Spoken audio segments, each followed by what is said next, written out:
Good morning. देखिए, आगे के वीडियो में जैसे मैं बताया था उसके प्लान के अनुसार मेरा अगला वीडियो है भारतीय संविदा अधिनियम इंडियन कॉन्ट्रैक्ट एक्ट 1872 की धारा 10 को पढ़ने के लिए हमें धारा 11, धारा 13, 14, धारा 2D, सेक्शन 15, 16, 17, 18, सेक्शन 20, 21, 22 सब पढ़ना पड़ेगा, क्योंकि धारा 10 बताता है कि कौन से ऐसे कॉन्ट्रैक्ट लीगल कॉन्ट्रैक्ट होंगे या वैध संविदा होंगे।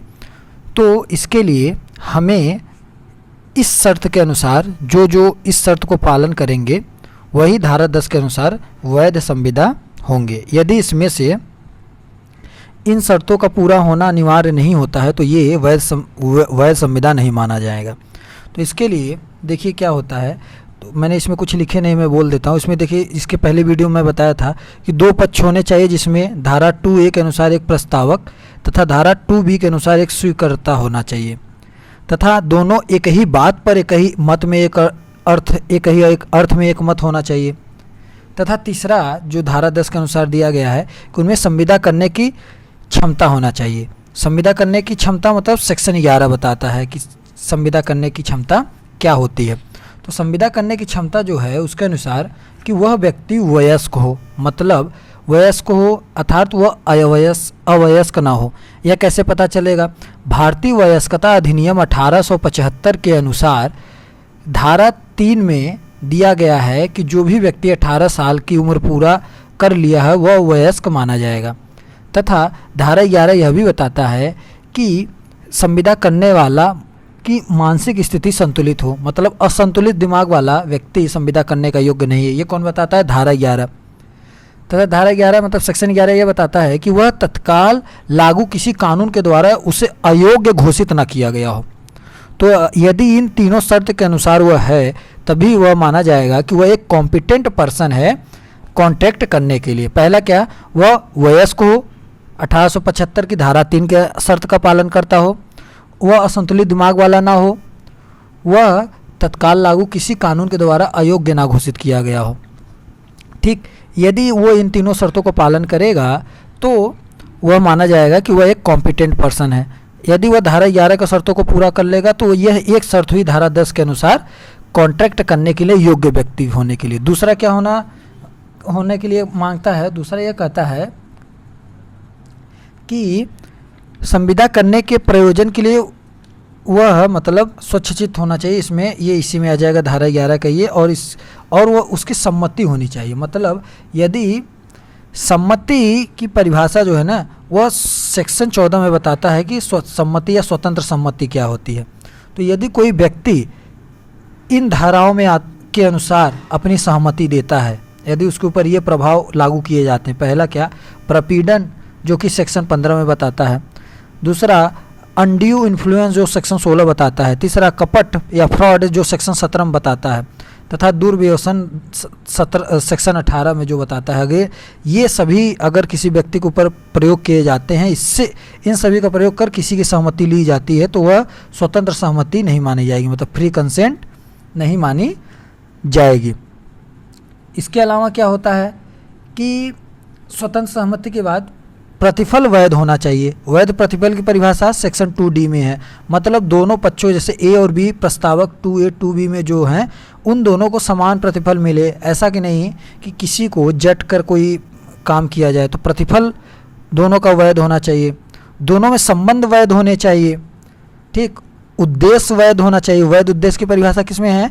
सेक्शन 23 में वैध उद्देश्य बताता है कि कोई इल्लीगल काम नहीं होना चाहिए, किसी कॉन्ट्रैक्ट को करने के लिए इल्लीगल नहीं होना चाहिए, शर्त निश्चित होने चाहिए तथा शर्त का पालन संभव होना चाहिए। ये सब शर्त अगर होंगे सेक्शन 10 के अनुसार तब माना जाएगा कि कोई भी संविदा 10 के अनुसार जो है वह योग्य संविदा है।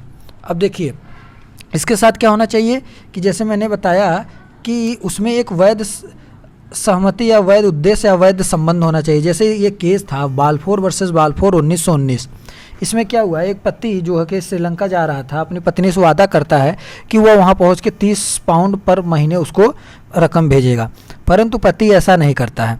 जब पति ऐसा नहीं करता है तो पत्नी उसके ऊपर केस कर देती है कि इसने कॉन्ट्रैक्ट को उल्लंघन किया है। तो इसमें जो जज रहते हैं फैसला देते हैं कि यह इसमें कोई कानूनी संबंध जो है नहीं होता है, तो इसलिए ये केस जो है ये कॉन्ट्रैक्ट का उल्लंघन नहीं माना जाएगा। तो ये किस केस में, बाल्फोर वर्सेस बाल्फोर 1919, जो कि वैध संबंध बताता है कि भारतीय संविदा 10 के अनुसार जो शर्त दी गई है कि वैध संबंध होना चाहिए या लीगल संबंध होना चाहिए, उसका पालन करना चाहिए। अब देखिए हम देख लेते हैं स्वतंत्र सहमति कब नहीं मानी जाएगी। तो स्वतंत्र सहमति कब नहीं मानी जाएगी, इसके लिए हम अगली स्लाइड में चलते हैं, जो कि बताता है कि सेक्शन 15, 16, 17, 18 यदि इन सब का प्रयोग किया गया है तो ऐसे प्रयोग करके लिए गए संबंध जो है वो स्वतंत्र सहमति के अंतर्गत नहीं माने जाएंगे। अब देखिए पहला इसमें जो है प्रपीड़न। प्रपीड़न क्या है, प्रपीड़न की डिफिनीशन जो दी गई है वह दी गई है सेक्शन 15 में। तो प्रपीड़न को समझने के लिए एक केस है। तो देखिए स्वतंत्र सहमति में जो सहमति वाला है, सहमति की परिभाषा सेक्शन 13 में दी गई है, ध्यान दे दीजिएगा। किसी कभी कभी पूछ लेता है कि किस सेक्शन में क्या है, तो सहमति की परिभाषा सेक्शन 13 में दी गई है, ठीक। और सेक्शन 14 में बताया गया है कि स्वतंत्र सहमति क्या होता है। तो स्वतंत्र सहमति, जैसे मैं बार बार कर रहा हूँ, अगर इन सब का प्रयोग है तो वो स्वतंत्र सहमति नहीं मानी जाएगी। तो इसमें प्रपीड़न क्या था कि जैसे ये केस है, ये वाला अलवर, इसमें 1889 में, इसमें क्या होती है, एक 13 साल की जो लड़की रहती है उसके पति का डेथ हो जाता है, तो उससे कहा जाता है कि जब तक वह एक बच्चे को गोद नहीं लेगी, अडॉप्ट नहीं करेगी, तब तक उसके पति का अंतिम संस्कार नहीं होगा। तो एक प्रकार से उसके साथ प्रपीड़न होता है, तब वह एक बच्चे को गोद लेती है, इसमें उसकी सहमति नहीं रहती है। तो उसमें जो सहमति वो देती है वो कहीं ना कहीं जो है वह प्रपीड़न के कारण देती है। तो इसलिए ये क्या हुआ कि यह सहमति स्वतंत्र सहमति नहीं मानी जाएगी। साथ ही साथ इसमें एक बात और सामने आती है कि किसी को भी, ये बात ध्यान दीजिएगा कि आईपीसी की सेक्शन 297 में ये उल्लेख है कि यदि किसी की भी अंतिम संस्कार में बाधा पहुंचाना या रोकना, ये आईपीसी के सेक्शन 297 के तहत गैर कानूनी है तथा अपराध भी है।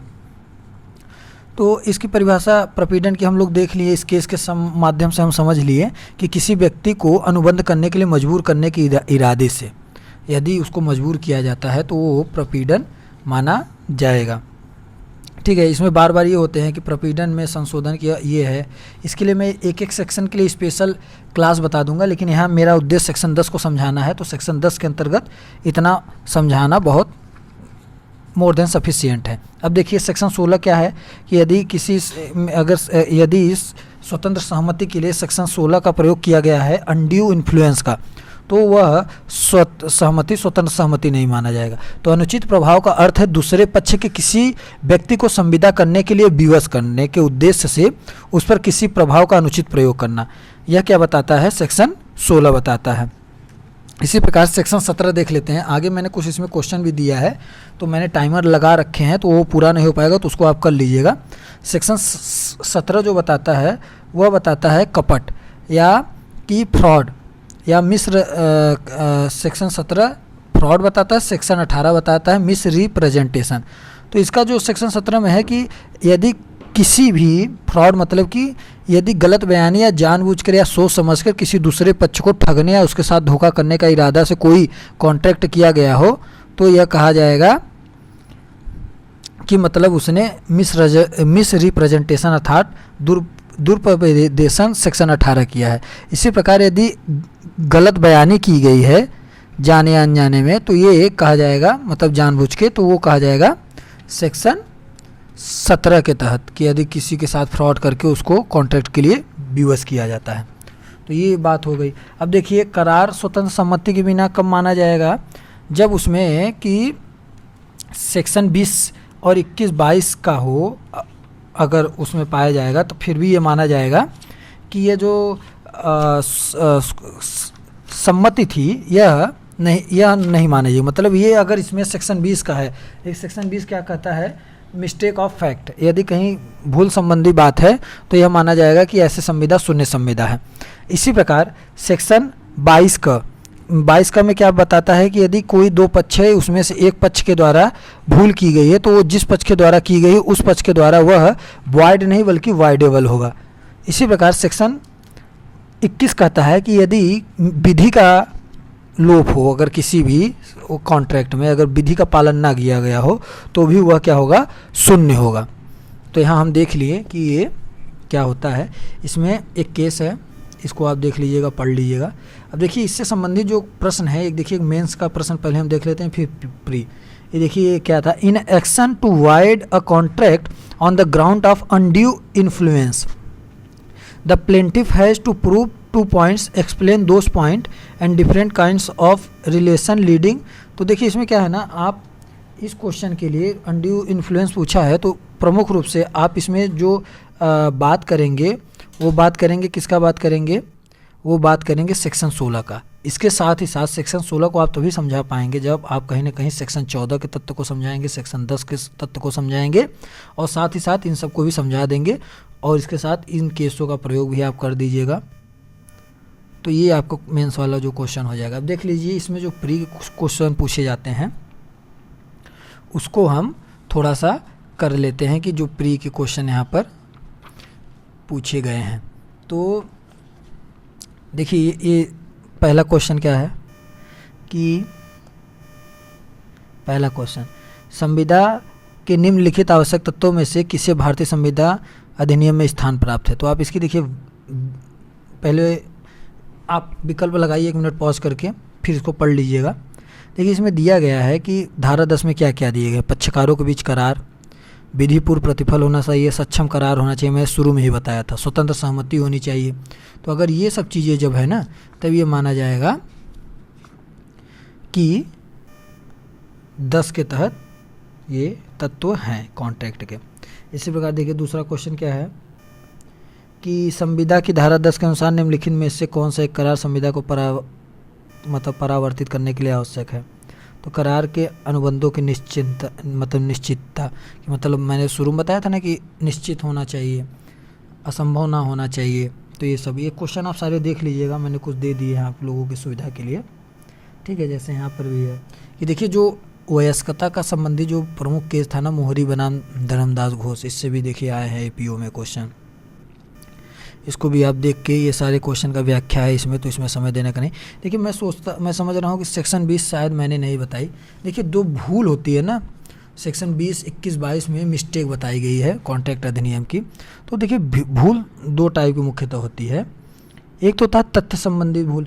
तथ्य संबंधी भूल जो है वो एक कहावत पर है कि इग्नोरेसिया फैक्टी एक्सक्यूसेंट, मतलब किसी तथ्य के बारे में जानकारी नहीं होना माफ़ किया जा सकता है, जबकि किसी ऐसे तथ्य के बारे में गलती होती है जो संविदा के लिए महत्वपूर्ण होता है तो उस तथ्य के संबंधित गलती कहा जाता है। मतलब जब किसी संविदा में दोनों पक्षों को अनुबंध के किसी महत्वपूर्ण पक्ष के बारे में गलतफहमी हो तो वह अनुबंध अमान्य होता है, मतलब क्या होता है, वाइड होता है। 21 लैटिन पे है इग्नोरेसिया फैक्टी एक्सक्यूसेंट, ठीक है। तो इसी प्रकार जो है ये जो होती है सेक्शन 20 जो है तथ्य संबंधित गलती बताती है कि ऐसा है तो वह जो है वाइड हो जाएगा। इसी प्रकार कानून की गलती, यह एक वो मैक्सिम पे है कि इग्नोरेसिया ज्यूरिस नॉन एक्सक्यूसेंट, मतलब इसका अर्थ यह है कि कानून की जानकारी नहीं होना कोई मान्य बहाना नहीं है।